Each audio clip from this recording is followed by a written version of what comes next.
Dear listeners, once more a warm welcome from my side to the podcast of the FIB, the International Federation for Structural Concrete. My name is Nadine, I am your host and happy to have another episode of the new FIB podcast series on concrete sustainability. My guests are personalities from practice and research who have a strong relation to concrete sustainability in any kind, with a focus on ecological sustainability. This time, we will immerse ourselves in the topic of circular construction, and I want to welcome my guest, Architect Thomas Romm. Hello. Thomas Romm is an architect with his own office based in Vienna. Since his diploma thesis on recycling-friendly residential buildings, he has dedicated his work to the topic of resources within the built environment, putting a strong focus on the environmental impact of planning and construction. He is involved in the development of large construction sites in the Viennese housing sector. In addition to his participation in numerous competitions, dismantling as well as construction projects, he also devotes himself to ambitious research projects. He is an initiator of Baukarussell, a cooperation network of socio-economic companies for dismantled building components for reuse. Apart from his professional expertise, he is also teaching ecology for architects at the Academy of Fine Arts in Vienna. I am very happy to have you as my guest today. I want to start with some general information before we dive deep into your projects and research work. I would like to ask you to give us a general definition of circular construction. I think this term is often used more and more frequently recently, especially in the context of sustainable construction. And I feel like when people speak of circularity in terms of construction projects, for example, they mainly refer to the handling of demolition waste. Is this what it basically is, or is it more diverse and multifaceted? What would you say? Yes, Nadine, you're totally right. There's a huge confusion about the basic idea of, or the basic concept of circularity, which actually is about durability. So we have to consider that our buildings have to last longer. And I say less is more means today less is more durable. So the need of and the consumption of material is much too high, 3 times higher than the waste we could ever possibly have in a loop. So it's not only about closing the loops. This is also a very important discussion ongoing, of course. And our focus is much more on the issue of excavation material than on the issue of demolition construction waste. But the important information is that circularity in construction means durability of buildings, and of course, last but not least, also the renewability. So renewable materials are important for us, but it should be the case that each and any material is renewable at the very end. And this also is the case for concrete, for steel, for any kind of material. Okay. Yeah, so I agree very much on that. So what I got from your comment is that it's definitely important to focus on a continued way of using a building. And you dealt already very early in your career with circular construction, and you wrote your diploma thesis, for example, about it.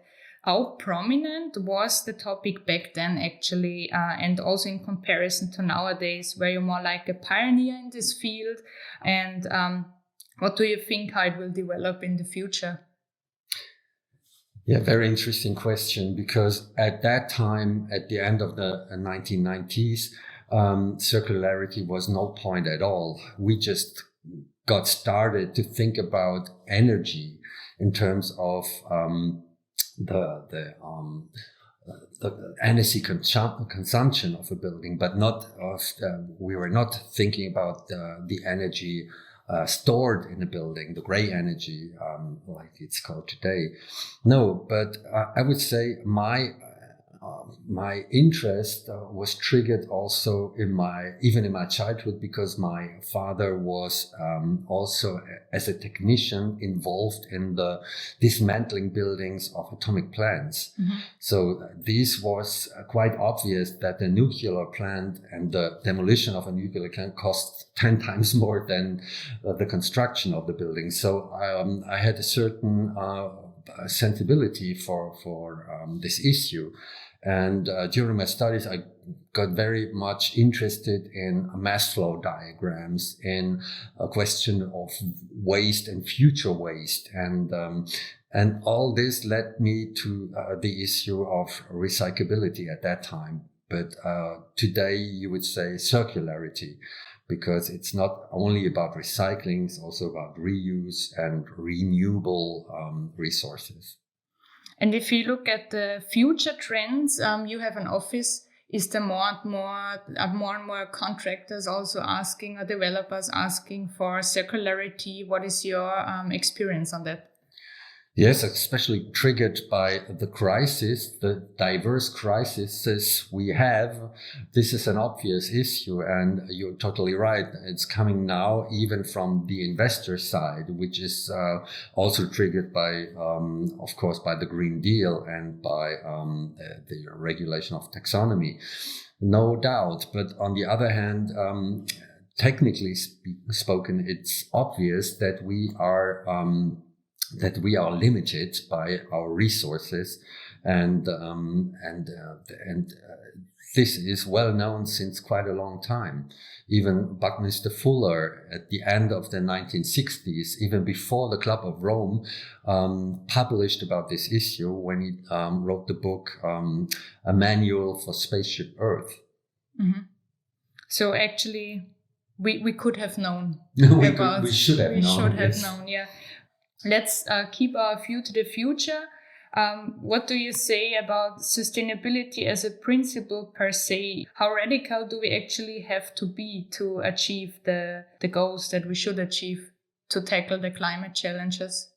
Exactly. There's only a few time left before our climate change becomes irreversible, and we have to use this time to extend the notion and the idea of sustainability into an idea of regainability, of repairing what past generations have already missed to do. And this is more, I would say, it's an extended version of sustainability we are confronting now. Yeah, very interesting. Also to think of sustainability in a different way, in more like a regeneration way. I now want to come back to circular construction per se, and I'm curious about what opportunities exactly do exist in concrete construction. Are there any other possibilities than just demolition of concrete elements and use it again as for example, recycled concrete? What is typical nowadays? Well, first of all, I became involved in huge urban development areas where we had an idea about the mass flows of thousands of housing units, and became aware that on one hand we have this excavation material, which is about 40% of all masses being moved for a housing project. And the other 40% is the construction itself, the load-bearing structure. So it was quite clear that the first step was to match these two issues, and we developed for the Seestadt Aspern a concept of using excavation materials as an aggregate for a local mobile concrete production. So in that case, first we got involved with mass flow management on one hand and concrete production on the other hand. And that was a very interesting period also for my office and my experience, because me as an architect, I had to change the way I do procurement, and the tendering was different. for that kind of production procedure, of course. And we've learned a lot. Together with 20 investors, we could establish one of the biggest mobile production units ever seen in construction in Austria. And that was, as you mentioned, the starting point to get involved with concrete. But then the next step, of course, was to consider construction demolition as a resource for aggregates also. But I'm still convinced that in most cases, it's more rational and more efficient to use the excavation material. But nevertheless, it's an important field also. Mm-hmm. I just recently came by a research done by the ETH Zurich. It is called Recrete, and they basically just cut concrete blocks out of cast-in-place buildings, and then they build a bridge out of it, an arch bridge, which was quite inspiring, actually. I think it's a research work for now, but it was inspiring from the point of view to, instead of crushing the concrete, just cutting out big pieces and then building another construction component. This is quite inspiring. There's also this other startup in Zurich, which is called Neustark, and they are working with demolition, with crushed concrete actually, and reinforcing the CO2 content especially by treatment of carbonatization. So they are concentrating CO2 in the concrete, making the concrete to CO2 sink. Very interesting work is happening there. I just wanted to give a few more information to our listeners. So my guest Thomas was earlier talking about Seestadt Aspern. It's one of Europe's largest urban development projects in Vienna.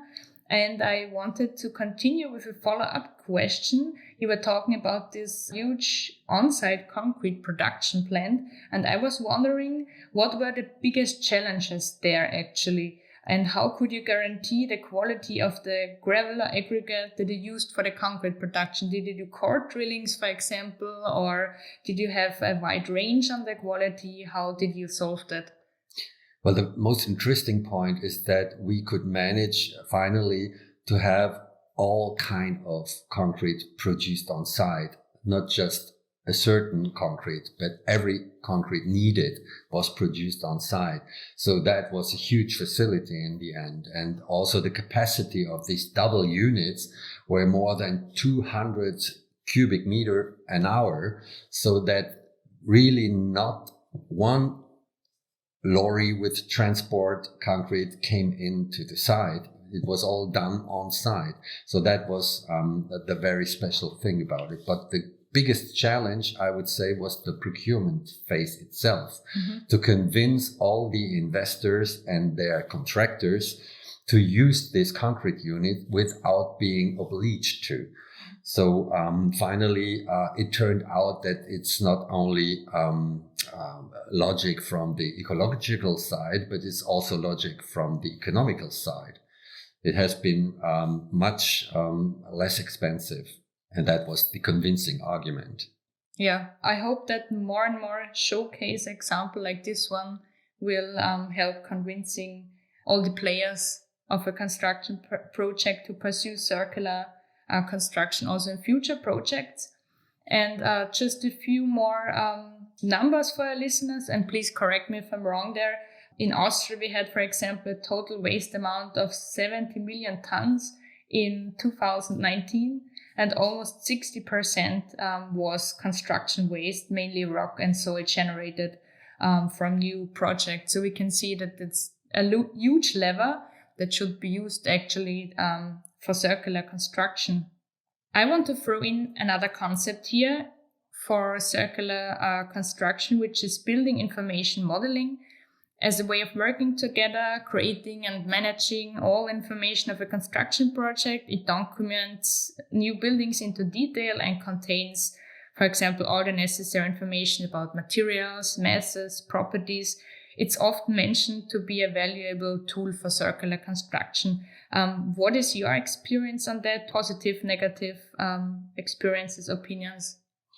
Yes, of course. I mean, me personally, I was 15 years ago also a software developer, and I was, I can say, I was kind of the first generation of architects using digital models for construction. So in this, I was a third-party developer for this genuine BIM idea developer, which is actually Graphisoft, has been Graphisoft, and Archicad. So we've been, as a third-party developer for Archicad, we got very much involved in the idea of BIM and the possibilities of BIM. So, and now it comes to the point, at that time we were calculating energy, the energy need of a building. And of course you're dealing with materials and geometry when you are calculating the energy passport. So the next step to have a material passport is actually the same step. But on the other hand, now we are at a point where not only the material, but the energy enclosed in the material is the important thing. And now it's getting a little complicated because you have to deal with databases and with data which you cannot directly refer to as an engineer, but you have to take some trust into these databases like Gabi and all these basic data, which is not so useful when you take in consideration that you want to calculate the CO2 content of concrete. Yeah, these databases are useless. Yeah, I also think it's a huge potential on the one hand, but also a huge challenge to tackle the complexity of such tools and to make them the work on a broader level.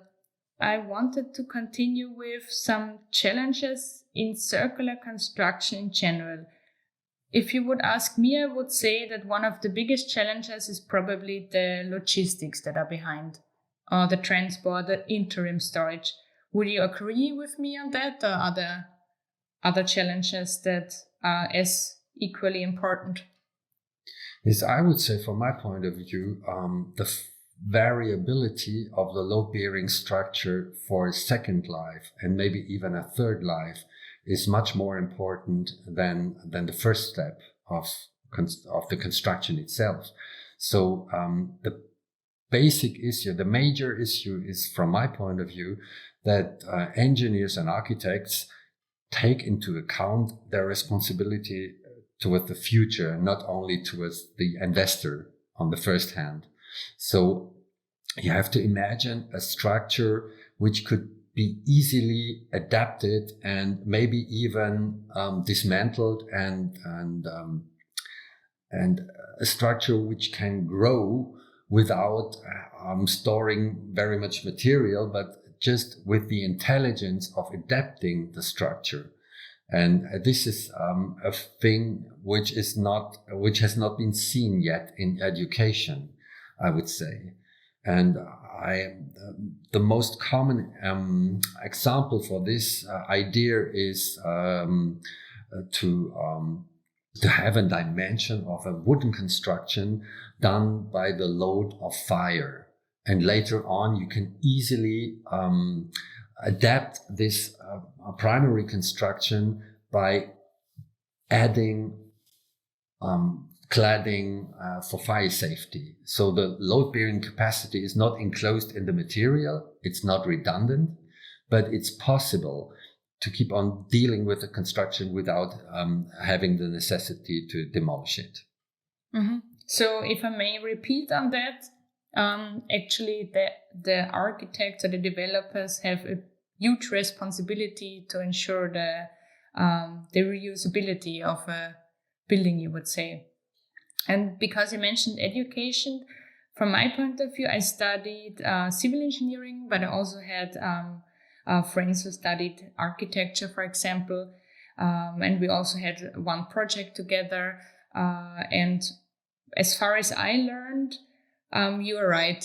it's still the case that reusability is not a focus in current studies, which is actually a shame if we were talking about how radical the changes need to be nowadays and should be implemented in every new project at best.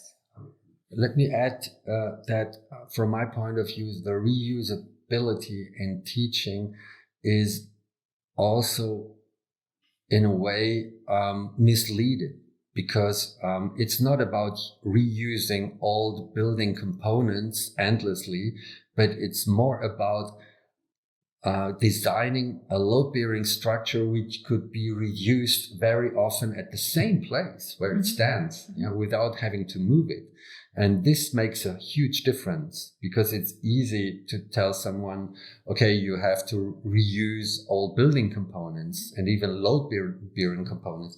But it makes much more sense also from the ecologic side that you have to consider what's on site, what's on place, what's the structure, and what are the capacities to reinforce this structure on the site. Mm-hmm. Could you give us an example about one building component or building you're thinking of? Yes, of course.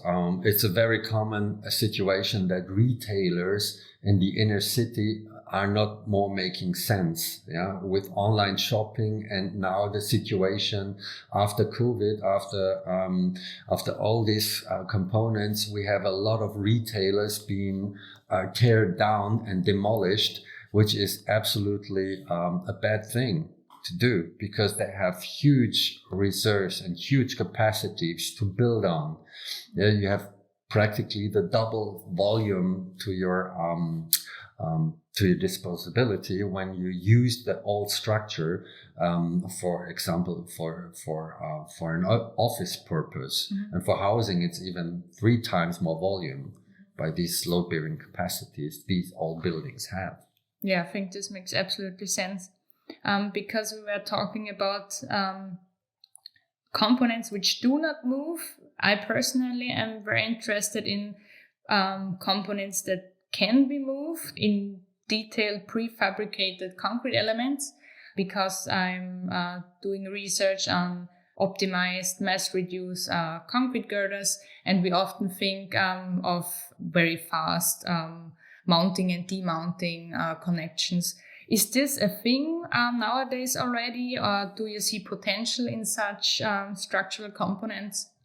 Of course, I do see that as a very important issue also, and it's happening, it's taking place. For example, the city of Munich is only using prefabricated concrete elements for each and every school they do build. So they have a lot of schools done by the same system in the same way, and they can easily add or take away components when they are no more needed. And this is absolutely making sense when you consider the fact that schools are dependent of demographic evolutions and also the ideas of pedagogic concepts, which are changing every 20 years actually. So this is the right answer for the right question. But in any cases, like housing, I would not prefer to move only forward in systematic buildings, because we had that already, and it was not a success, I would say. When you mentioned the school, I was also thinking about how this is connected to generations, because for me, I do not need, for example, a big house or a big flat for the rest of my life. I think there's like the proper amount of space I need for a certain time. When we're talking about generations and society, I now would like to switch the topic a bit more to one of your very interesting founded projects, which is Baukarussell, a provider for social urban mining recovery-oriented demolition of facilities. The term urban mining might be familiar to some of our listeners, which generally refers to the recovery of raw materials through the reprocessing of existing goods within a city or the environment. Could you tell us more about social urban mining and the initiative Baukarussell? What is behind it and why was it founded in the first place? Mm-hmm. Yes, when you take in consideration that the major part of Viennese housing is taking place on brownfields, you have a lot of demolition before the actually urban development is even starting, and these cases are also deserving of planning. Yeah, and as I said, in our mass flow management capacities, also these kind of resources were playing a major role in the last 10 years. So we are used as an architectural practice to plan demolishing processes and dismantling processes. And since in the last 10 years, since 2015 and 16, we have a legal base which is actually asking for first dismantling and then this mechanic demolition. And in this process, it's much more easy to integrate the need for these materials as an urban mine, and so we are doing projects in urban mining since at least 10 years, and we discovered there are some cases and many cases even where we could have an added value by having social enterprises involved in this dismantling process. Mm-hmm. So we were checking out which business case would be able to create social urban mining processes, which implement that the dismantling is done by long time unemployed people to get them back into the job. It's not so much the idea of having a vast volume of reusable building elements, but more than to have reusable resources on site for your own construction process, and having done this by with the social aspect. Very nice. I really love that you combine the social and the environmental aspects here. And do you also take into account the economic pillar of sustainability? How is profitability guaranteed? Yes, actually, this is subsidized housing we are doing, and this is really narrow cost grid. So we have to prove each and every time that all these measures and all these ideas we are proposing are within the context of affordability, or even costing less than other procedures. And this is hard. I mean, we can do that with the use of soil, of the preservation of soil by dealing with excavation materials. But we can also approve this in the case of social urban mining. It's cost less, simply. Would you have an example about how the valuability of goods can be increased if they are separated, for example? Is there any example you could give? Oh yes, there are a lot of examples. We were totally astonished to find in an urban mine 5 different kinds of aluminium, and we learned that it's an added value to separate them and to give them back, return them. And even with the copper, with electric installations, we discovered that the separation of different content of copper is crucial for the creation of an added value. So there are a lot of examples, and each of every them is constantly proving that social urban mining pays itself. I would now like to switch the focus more on the concrete side and would like to ask you, could you tell us more about the research or the projects on circular concrete construction, or concrete that takes into account sustainability in any kind? Yes, I would say that concrete still is the most important building material all over the world. So We have a proportion from 1 to 10 comparing timber construction to concrete. So it's very important that we can proceed with the idea of sustainability in concrete production. And our first approach was together with the industry here and together with, especially with the Strabag, who got really interested in doing research with us on that field, to replace the clinker and the cement and to find new ways for fillers which could replace the clinker content. And 3 years ago, we started with that research together with Wapfinger, which has always been an expert in Austria in that field, by creating slag star, which we're using slag from the first to replace cement. So they were really experienced, and we started with a reduced carbon concrete, RCC, with with 25 to 30% less of CO2, just by leaving away the clinker, and taking into account that with low temperature we have less early strength in the concrete. And of course, you have to settle measurements against it. So you have to cover it, you have to cure it, you have to work with the fresh concrete. And our first 2 years in research were dealing with these measurements and the question how much clinker we could leave away and that it still works. Yeah, very nice. I also want to give some pictures for our listeners, because you were so kind as to send me some videos in advance.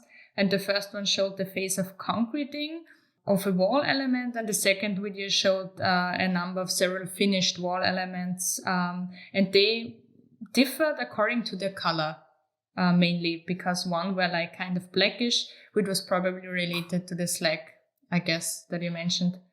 No, actually, in that case, it's our recent research, which was ongoing and triggered by DOCA, which got interested in our research and proposed to develop an innovative framework for our RCC concretes, our reduced carbon concretes, to address this issue of this reduced early strength.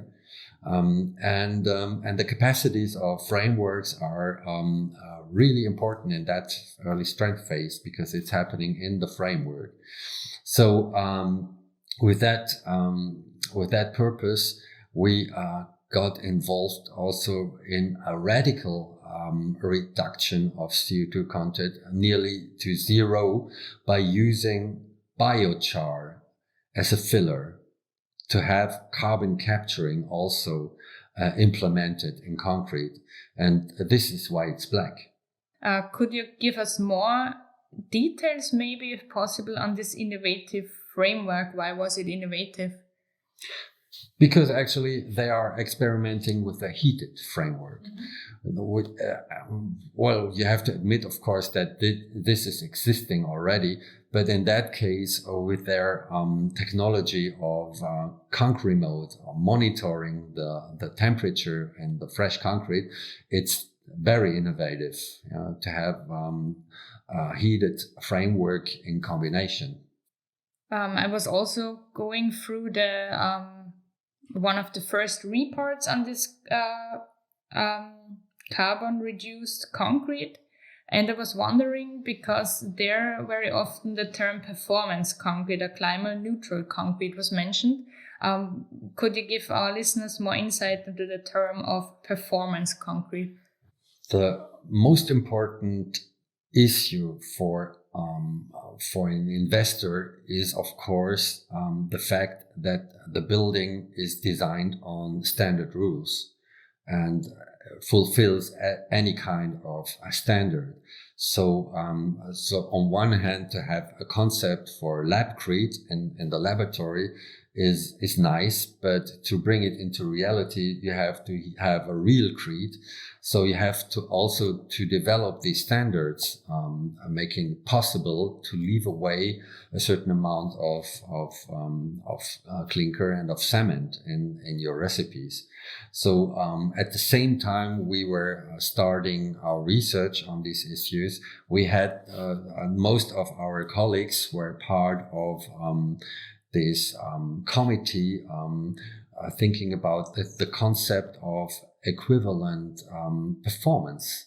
And this approach is actually making it possible to leave away a certain amount of binder, of cement, and to prove the equivalent performance. So most of our colleagues in this research group are responsible for this newly issued ÖNOM-Regel 23339, which is saying rules for the implementation of the principles of equivalent concrete performance concept, according to ÖNOM B4710 Teil 1, which is the nationalized EN 206. Just to repeat, the standards, is the new one already published? The new one is published on the 1st of January this year. Very nice. So actually our listeners could check up on that. I very much relate on this performance idea because I also conducted a lot of laboratory experiments, and usually when you order a C30, 37 and then you do the tests, you have a data sheet that says it should have this kind of strength, but it always have more because of all the backups that they calculate in here and all the reserves. I have another question from the heart, I would say. I would be curious what value, just in general, it could be very philosophically, what value does concrete have for you as an architect, as a building material? Which disadvantages or advantages do you relate with concrete as an architect? Well, since ever, architects has been enthusiastic about the capacities of concrete concerning any form and any geometry you can create with that. But on the same time, especially lately in the last 10 years, it was in a rising awareness about the ecological consequences of the concrete production, and this is giving us a new perspective also on concrete. And I'm very proud to work on that perspective because seen from the aesthetic point, concrete is irreplaceable, but seen from the ecological point, we have really to get something done here. And on a short perspective, I would say this is not about having a new kind of production in 2015. It has to be tomorrow that we change this. And so it's very urgent to have this combination of technology in concrete, of technology in framework, of a new procedure in the standards, and also in the engineering, and back to the point of tendering and procurement. So this is the work that has to be done in the closer future now. So you would say, because often nowadays when projects use timber as building material, they at the same time call them to be a sustainable project.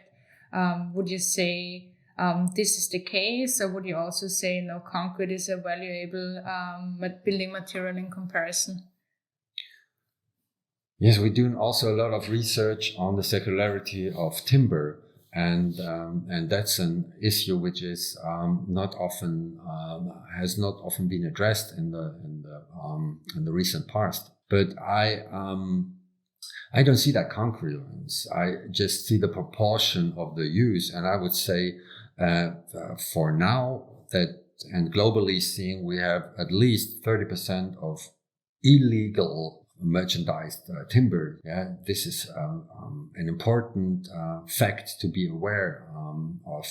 And it's about 90% in Brasilia, and it's still 15% of illegal wood and timber in Austria, which is enormous. And we should deal with that fact also, and regulate this and have a real sustainable base for timber construction.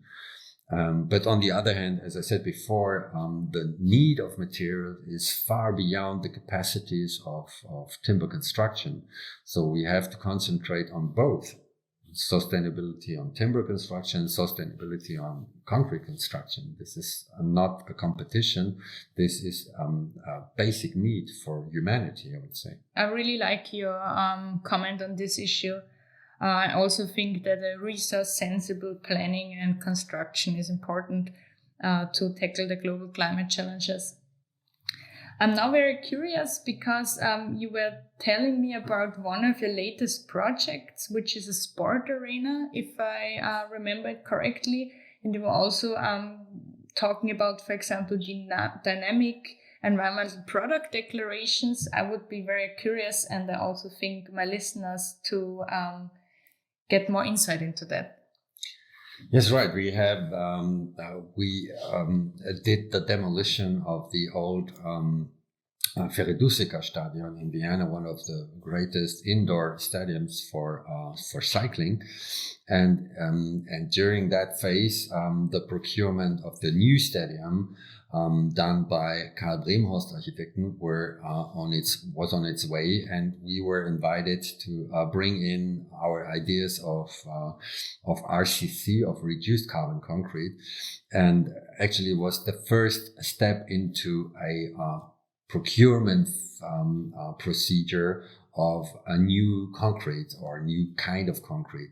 And it's obvious, like you said, that what we have on hands now is the EPDs, the Environmental Product Declaration, for a certain kind of recipe, which is not the kind of recipe we want to use, of course. So we have to ask for a dynamic way of calculating these kind of environmental product declarations, and actually we have to gather this into a software. We have to bring this into a calculation process, which should be and could be dynamically in the hand of a responsible engineer.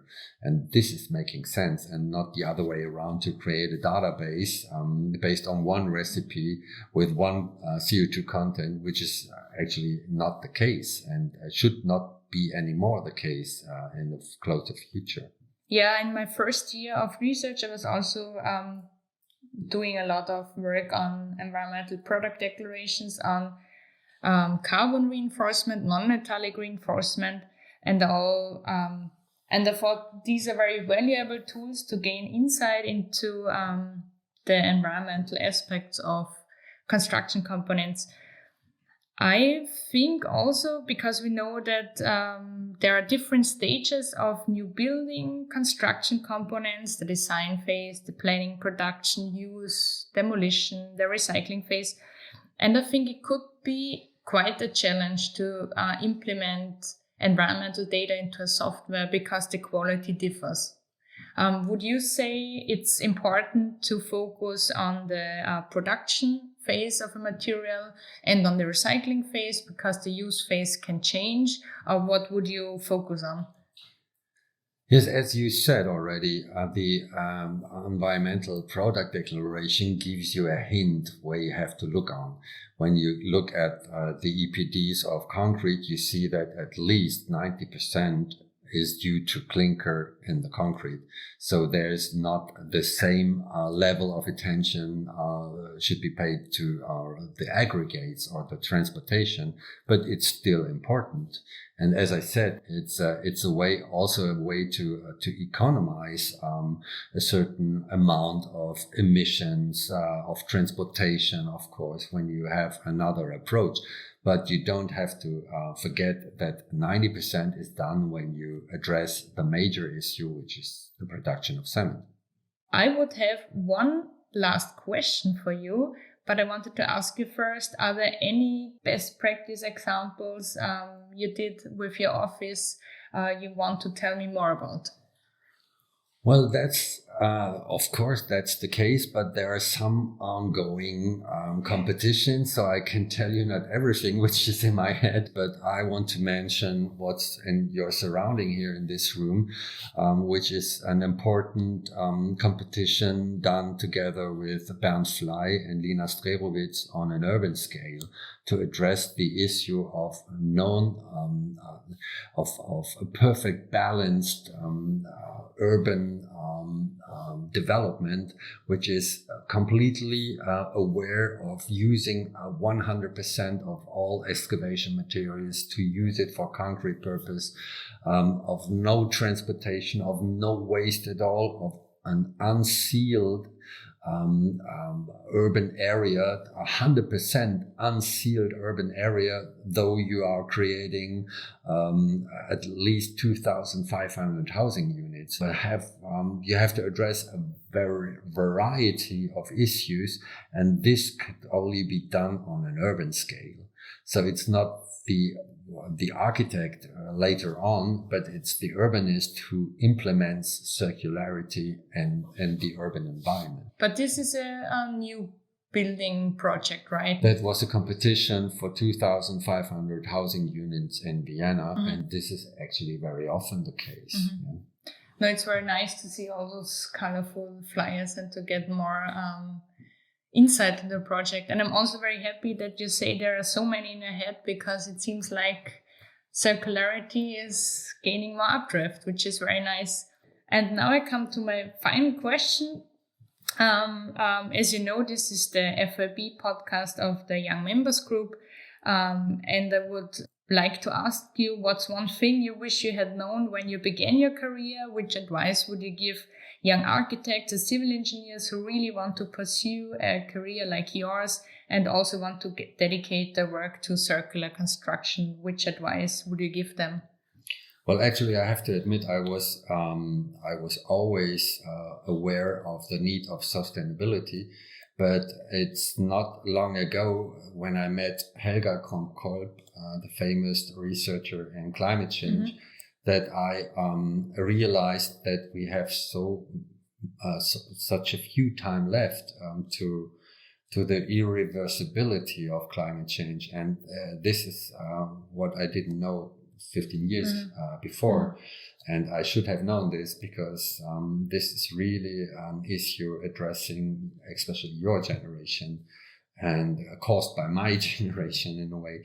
So I'm very proud of having addressed this issue all the time, but I was not aware about the urgency of this in a general term. Yeah, thank you very much. I think this will be a motivator, a driver for some of our listeners. Okay, so thank you very much. You're welcome. I want to come to the end now. Thank you very much for your time and for being on this podcast and allowing us some insight into circular construction and your projects. For our listeners, I will link information about Thomas Romm and his office in Vienna, as well as their CRESS projects or contents at the website of the FIB podcast. And thank you for listening, and until next time. Thank you. Thank you for having me. I have a final comment at the end about this podcast episode. From minute 32 to minute 34, we were wrongly using the word framework, but we were actually meaning formwork. So don't be confused, and I'm happy to have you here back again next time. Bye bye.